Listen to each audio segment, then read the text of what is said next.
Sir ನಮಸ್ಕಾರ ಹೇಳಿ sir. Sir ನನ್ನ ಹೆಸರು ಫೈಜ್ ಅಂತ D2H ಇಂದ ಕಾಲ್ ಮಾಡ್ತಿದ್ದೀನಿ. ಯಾವುದ್ರಲ್ಲಿಂದ? Sir D2H Videocon. ಸರ್ ಹೇಳಿ ಸರ್. ಸರ್ ನೀವು D2H ಪ್ರೀಮಿಯಂ ಕಸ್ಟಮರ್ ಆಗಿದ್ದೀರಾ? ನಾನು ಮಾತಾಡ್ತಿರೋದು ಗಜೇಂದ್ರ ಅವ್ರ ಜೊತೆನಾ ಸರ್? ಹೌದು ಹೌದು ಸರ್ ಹೌದು. ಸರ್ ನಿಮ್ಮ D2H ರಿಚಾರ್ಜ್ ಪ್ಲಾನ್ ಇವತ್ತಿಗೆ ಮುಗೀತಿದೆ. ನಿಮಗೆ ನಮ್ಮ ಸರ್ವಿಸಲ್ಲಿ ಏನಾದ್ರು ತೊಂದರೆ ಇದ್ದರೆ ಹೇಳಿ ಸರ್, ನಾನು ಸಾಲ್ವ್ ಮಾಡ್ತೀನಿ. ಸರ್ವಿಸ್ ಏನಿಲ್ಲ ಸರ್, ಒಂದು 3-4 ಚಾನಲ್ಗಳು ತೆಗಿಬೇಕಾಗಿತ್ತು. ಸರ್ ನೀವು ಅದು ನಮ್ಮ ಕನ್ನಡ ಅಂತ ಪ್ಯಾಕ್ ಹಾಕ್ಕೊಂಡಿದ್ದೀರಲ್ಲ ಸರ್? ಸರ್ ನಾನು ಹೇಳೋದು ಅರ್ಥ ಆಗುತ್ತಾ? ಒಟ್ಟು ಅದ್ರಾಗ ಒಂದು 4 ಕನ್ನಡ ಚಾನಲ್ ತೆಗಿಬೇಕಾಗಿತ್ತು. ಸರ್ ಅದೇ ಸರ್ ಹೇಳ್ತಿರೋದು, ನೀವು ನಮ್ಮ ಕನ್ನಡ ಅಂತ ಪ್ಯಾಕ್ ಹಾಕ್ಕೊಂಡಿದ್ದೀರಾ. ಆ ಪ್ಯಾಕ್ ಒಳಗಡೆಯಿಂದ ಚಾನಲ್ಸ್ ತೆಗಿಯೋಕ್ಕಾಗಲ್ಲ ಸರ್. ನೀವು ಎಕ್ಸ್ಟ್ರಾ ಚಾನಲ್ಸ್ ಹಾಕ್ಕೊಂಡಿದ್ದೀರಾ ಸಪ್ರೇಟಾಗಿ, ಆ ಚಾನಲ್ಸ್ ತೆಗಿಬೋದು ಸರ್. ಈ ನೀವು ಪ್ಯಾಕ್ ಒಳಗಡೆಯಿಂದ ತೆಗಿಯೋಕ್ಕಾಗಲ್ಲ ಸರ್. ಈಗ ಪ್ಯಾಕೇಜ್ ಚೇಂಜ್ ಮಾಡಿಸ್ಬಿಟ್ರೆ? ಚೇಂಜ್ ಯಾವ ಚಾನಲ್ಸ್ ತೆಗಿಬೇಕು ಸರ್? ಅದ್ರಾಗ 6 ಕನ್ನಡ ನ್ಯೂಸ್ ತೆಗಿಬೇಕು, ಆಮೇಲೆ ಕಡೆಗೆ ಇದು ಸುವರ್ಣ ನ್ಯೂಸ್ ತೆಗಿಬೇಕು, ಓಕೆ TV9 ತೆಗಿಬೇಕು, ಓಕೆ ಆಮೇಲೆ ಕಡೆ ಪಬ್ಲಿಕ್ TV ತೆಗಿಬೇಕು, ಓಕೆ ಆಮೇಲೆ ಕಡೆಗೆ ಪವರ್ TV ತೆಗಿಬೇಕು. ಸರ್ ಅದು ನಿಮಗೆ ಬೇಸಿಕ್ ಪ್ಯಾಕಲ್ಲೂ ಬರುತ್ತೆ ಸರ್. ಬೇಡ, ಅವರೆಲ್ಲ ಕಚಡ ನನ್ನ ಮಕ್ಕಳು, ಸೌಜನ್ಯ ಹೋರಾಟಗಾರರ ಹಾದಿ ತಪ್ಪಿಸ್ತಾ ಇದ್ದಾರೆ. ಸುಳ್ಳೆ ಫೇಕ್ ನ್ಯೂಸ್ಗಳು ಹಾಕ್ತಾರೆ. ಅದಕ್ಕೆ ಅಂಥ ಚಾನಲ್ಗಳು ಬೇಕಾಗಿಲ್ಲ ನಮಗೆ. ಹೌದು ಸರ್, ಅರ್ಥ ಮಾಡ್ಕೋತೀವಿ ಸರ್. ಆದರೆ ಅದು ಫ್ರೀ ಚಾನಲ್ಸ್ ಅಲ್ವಾ ಸರ್, ಅದು ನಿಮಗೆ ಬಂದೇ ಬರುತ್ತೆ ಸರ್. ಅಲ್ಲ, ಬೇಕಾದ್ರೆ ಎಕ್ಸ್ಟ್ರಾ ತಿಂಗಳ ಒಂದು 500 ರೂಪಾಯಿ ಚಾರ್ಜ್ ಮಾಡಿರಿ. ಅವು 4 ಚಾನಲ್ ತೆಗೆದುಬಿಟ್ರು, ಅವ್ನು 4-5 ಚಾನಲ್ ತೆಗೆದುಬಿಟ್ಟು ತಿಂಗಳ ಒಂದು 500 ರೂಪಾಯಿ ಆ್ಯಡ್ ಮಾಡಿರ್ಬೇಕಾರೆ ನಾವು ಸೌಜನ್ಯ ಹೋರಾಟಗಾರ ಬೇಕಾದ್ರೆ ದುಡ್ಡು ಕೊಟ್ಟು ಹಾಕ್ಸ್ಕೊಂತೀವಿ. ಆ ಚಾನಲ್ಗಳು ನಮಗೆ ಬೇಡ. ತಿಂಗಳ ಬೇಕಾದ್ರೆ 500 ನಾವೇ ನಿಮಗೆ ಎಕ್ಸ್ಟ್ರಾ ರೀಚಾರ್ಜ್ ಮಾಡ್ತೀವಿ. ಒಟ್ಟು ಆ ಚಾನಲ್ಗಳು ಇರಬಾರ್ದು, ಆ ಚಾನಲ್ಗಳು ನಮ್ಮ ಟಿವಿಯಲ್ಲಿ ಬರಬಾರ್ದು. ಸರ್ ಅದು ನಿಮಗೆ ಝೀರೋ ಇರುತ್ತೆ ಸರ್ ಅಮೌಂಟು. ಒಟ್ಟು ನೀವು ಸರ್ ಏನು ಮಾಡ್ತೀರೋ ಬಿಡ್ತೀರೋ, ಇಲ್ಲ ನಿಮ್ಮ MD ಜೊತೆ ಮಾತಾಡ್ತೀರೋ, ಯಾರ ಜೊತೆ ಮಾತಾಡ್ತೀರೋ, ಅದಕ್ಕೆ ಯಾವ ಅಧಿಕಾರಿಗಳಿದ್ದಾರೆ ಅವ್ರ ಜೊತೆ ಮಾತಾಡಿ ಆದರೂ ಅವು ಒಂದು 5-6 ಚಾನಲ್ಗಳು ತೆಗಿಬೇಕು. ಒಂದು ನಿಮಿಷ ಇರಿ ಸರ್, ನಾನು ಕೇಳ್ತೀನಿ. ಹಾಂ ಹೇಳಿ.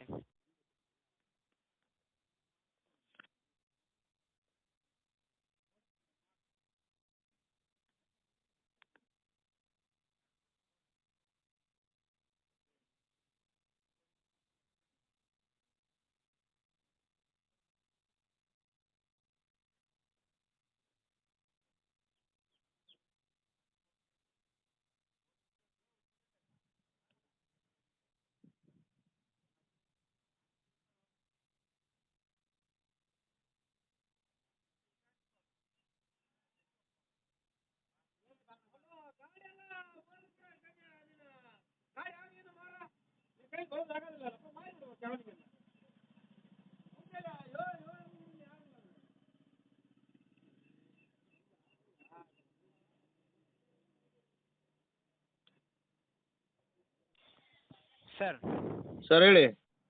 ಸರ್ ಇವಾಗ ಅದು ನಾನು ಕೇಳಿದೆ ಸರ್, ಅದು ಬೇಸಿಕ್ ಪ್ಯಾಕಲ್ಲಿ ತಗೊಂಡ್ರು ಕೂಡ ನಿಮಗೆ ಆ ಚಾನಲ್ಸ್ ಬರುತ್ತಂತೆ ಸರ್. ಅದು ರಿಮೂವ್ ಮಾಡೋಕ್ಕಾಗಲ್ಲ ಅಂತೆ ಸರ್. ಅದು ಬೇಸಿಕ್ ಚಾನಲ್ಸ್ ಫ್ರೀ ಚಾನಲ್ಸ್ ಅಂತ ಅದು ಕೊಟ್ಟಿದ್ದಾರಂತೆ ಸರ್. ಅದು ನೀವು ರಿಮೂವ್ ಮಾಡಲ್ಲ ಅಂದರೆ ಆ ಚಾನಲ್ಗಳು ನಾವು ರೀಚಾರ್ಜೇ ಮಾಡ್ಸಲ್ಲ ಸರ್. ಅದು ಬೇಸಿಕ್ ಪ್ಯಾಕಲ್ಲೂ ನಿಮ್ಗೆ ಬರುತ್ತೆ ಸರ್. ನಾನು ಹೇಳೋವರೆಗೆ ಕೇಳ್ರಿ. ಟಿವಿನೇ ನೋಡಲ್ಲ ಆಯ್ತಾ? ಬೇಡ ಚಾನಲ್ಲೇ ಬೇಡ, ಏನು ಬೇಡ. ಮನೇಲೊಂದು ಫೋನ್ ಇದೆ ನಮ್ಮ ಮಿಸ್ಸಸ್ ಅವ್ರದ್ದು, ಅದರಲ್ಲೇ ಧಾರಾವಾಹಿ ನೋಡ್ತಾರೆ.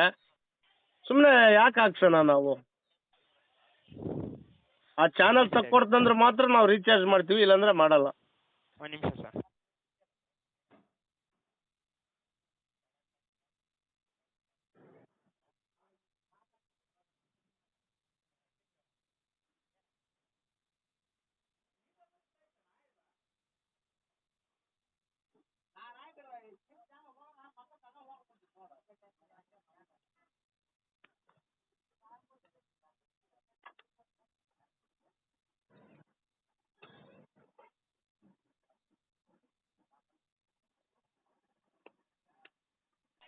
ಸರ್ ಹೇಳಿ.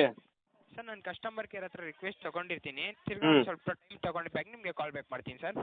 ಸರ್ ನಾನು ಹೇಳ್ತಿದ್ದೀನಲ್ಲ, ಆ ಚಾನಲ್ಗಳು ತೆಗೆದ್ರೆ ಮಾತ್ರ ನಾವು ರೀಚಾರ್ಜ್ ಮಾಡಿಸ್ತೀವಿ, ಇಲ್ಲಾಂದ್ರೆ ಮಾಡಿಸಲ್ಲ. ಟಿವಿನೇ ನೋಡಲ್ಲ. ತೆಗೆದು ಎಲ್ಲ ಬಿಚ್ಚಿಟ್ಬಿಡ್ತೀವಿ. ಪುಟ್ಟಿ ಗಿಟ್ಟಿ ಎಲ್ಲ ಏನು ಸಂಡೇ ರೊಟ್ಟಿ ಇದೆಯಲ್ಲ, ಓಕೆ ಎಲ್ಲ ಕಲೆಕ್ಷನ್ ತೆಗೆದ್ಬಿಟ್ಟು ಬಿಚ್ಚಿ ಮನೇಲಿ ಇಟ್ಬಿಡ್ತೀವಿ. ಇಲ್ಲ ಯಾವುದಾದ್ರೂ ಗುಜಿರಿಗೆ ಹಾಕಿಬಿಟ್ಟು ಅದ್ರಲ್ಲಿಂದ ನನ್ನ ಮಕ್ಳಿಗೆ ಏನಾದರೂ ಕೊಡಿಸ್ಬಿಡ್ತೀನಿ ಆ ಪುಟ್ಟಿಲಿಂದ. ಬೇಡ, ಸೆಟ್ ಟಾಪ್ ಬಾಕ್ಸೇ ಬೇಡ, ಏನು ಬೇಡ, ಏನು ಬೇಡ. TV ಸನಿಯಾಗೂ ಯಾವನಿಗಾದ್ರೂ ಕೊಟ್ಬಿಡ್ತೀವಿ. ಓಕೆ ಸರ್ ನಾನು ಅವು ಚಾನಲ್ಗಳು ರಿಮೂವ್ ಮಾಡೋವರೆಗೂ ಅವು ಏನಿದಾವಲ್ಲ R Kannada news, public TV, ಆಮೇಲೆ ಕಡೆಗೆ power TV, Suvarna news, TV9 ಇವೇನಿದಾವಲ್ಲ ಒಂದು 5-6 ಚಾನಲ್ ರಿಮೂವ್ ಮಾಡಿದ್ರೆ ಮಾತ್ರ ನಾವು ರೀಚಾರ್ಜ್ ಮಾಡಿಸ್ತೀವಿ, ಇಲ್ಲಾಂದ್ರೆ ಖಂಡಿತವಾಗಿ ನಾವು ರೀಚಾರ್ಜ್ ಮಾಡಿಸಲ್ಲ. ಓಕೆ ಸರ್ ನಾನು ಹೇಳಿ ನಿಮ್ಮ MDಗೆ ಹೇಳಿ, ನಿಮ್ಮ ಡೈರೆಕ್ಟ್ ನಿಮ್ಮ MDಗೆ ಹೇಳ್ರಿ, ಇಲ್ಲಾಂದ್ರೆ ನಿಮ್ಮ ಮ್ಯಾನೇಜರ್ಗಳಿಗೆ ಹೇಳಿ. ಯಾಕಂತ ಕೇಳಿ ಹೇಳಿ ಹೇಳಿ ಸರ್. ಯಾಕಂತ ಕೇಳಿ ನಮ್ಮ ಸೌಜನ್ಯ ಹೋರಾಟಗಾರರು ತುಂಬ ಕಷ್ಟದಿಂದ ಹೋರಾಟ ಮಾಡಿದರೆ ಇವ್ರು ಬರೀ ಇವ್ರ ಬಗ್ಗೆ ಮಾತಾಡ್ತಾರೆ. TV9ನಲ್ಲಿ ನ್ಯಾಯ ನೀತಿ ಇಲ್ಲೇನ್ರಿ? ಪವರ್ ಟಿ ವಿಯಲ್ಲಾಯಿತು, ಸುವರ್ಣ ನ್ಯೂಸಲ್ಲಾಯಿತು, TV9ನಲ್ಲಾಯ್ತು, ಪಬ್ಲಿಕ್ ಟಿ ವಿಯಲ್ಲಾಯ್ತು, ಏನು ಬೆಲೆನೇ ಇಲ್ವಾ? ಸತ್ಯ, ನ್ಯಾಯ, ನೀತಿ, ಧರ್ಮ ಇಲ್ವಾ? ಅಂಥ ಚಾನಲ್ಗಳು ಯಾಕೆ ನೋಡಬೇಕು? ಅದಕ್ಕೋಸ್ಕರ ಬ್ಯಾನ್ ಮಾಡಿ ಇಲ್ಲ ರಿಮೂವ್ ಮಾಡಿ. ಓಕೆ ಸರ್ ನಾನು ಕಸ್ಟಮರ್ ಕೇರ್ ಹತ್ರ ರಿಕ್ವೆಸ್ಟ್ ತೊಗೊಂಡಿದ್ದೀನಿ, ರಿಕ್ವೆಸ್ಟ್ ಇದು ಮಾಡೋಕ್ಕೆ ರಿಮೂವ್ ನೋಡಿ ಅಷ್ಟು ಮಾಡಿದರೆ ತುಂಬ ಒಳ್ಳೆಯದಾಗುತ್ತೆ. Okay sir. ಆಯಿತು, ನಮಸ್ಕಾರ.